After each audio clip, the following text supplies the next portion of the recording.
নমস্কার বন্ধুরা, সাথীর রান্নাঘরে তোমাদের সবাইকে স্বাগত জানাই। আজ আমি তোমাদের জন্য নিয়ে এলাম একটা ভর্তার রেসিপি, যেটার নাম হচ্ছে কাঁকরোলের ভর্তা।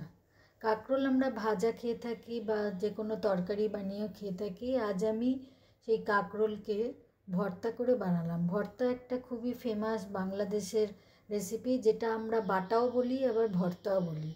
তা আজকে আমি ভর্তা বানালাম। চলো দেখে নিই এই কাঁকরোলের ভর্তা বানাতে আমাদের কী কী লাগবে।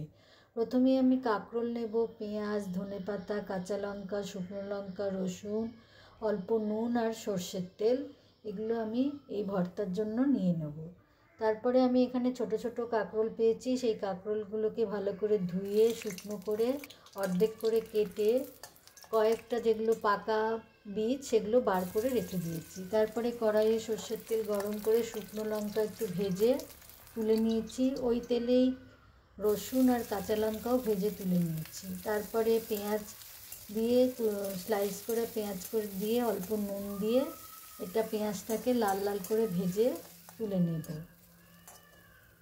এরপরে কাঁকরোল যেটা কেটে রেখেছিলাম সেটাও অল্প করে নুন দিয়ে ভালো করে ভাজা ভাজা করে নেব। এই কাঁকরোলের সব দানাগুলো ফেলবো না, কিছু দানা রেখে দেবো, তাহলে একটা এর মধ্যে ক্রাঞ্চি ভাবটা থাকবে, সেটা ভালো লাগবে খেতে। এরপরে একটা প্লেটে ওই ভেজে রাখা শুকনো লঙ্কা অল্প নুন দিয়ে ভালো করে হাত দিয়ে ঘষে ঘষে মেখে নেব। এর মধ্যেই রসুন ভাজা আর কাঁচা লঙ্কা ভাজাটা, তারপরে পেঁয়াজ ভাজাটা দিয়েও খুব ভালো করে হাত দিয়ে এরকম চটকে চটকে মেখে নেব।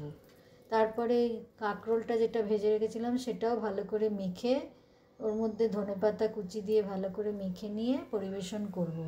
এটার জন্যই এই রেসিপিটার নাম হচ্ছে ভর্তা। এটা হাত দিয়ে শুধু ঘষে ঘষে মেখে নিলেই এটা তৈরি হয়ে যাবে, আর এটা খেতে দারুণ লাগে। গরম গরম ভাত দিয়ে খেতে এই কাঁকরোলের ভর্তা অসাধারণ লাগে। তোমরাও বানিয়ে দেখো, এই কাঁকরোলের ভর্তাটা খুবই সুন্দর হয়েছিল খেতে।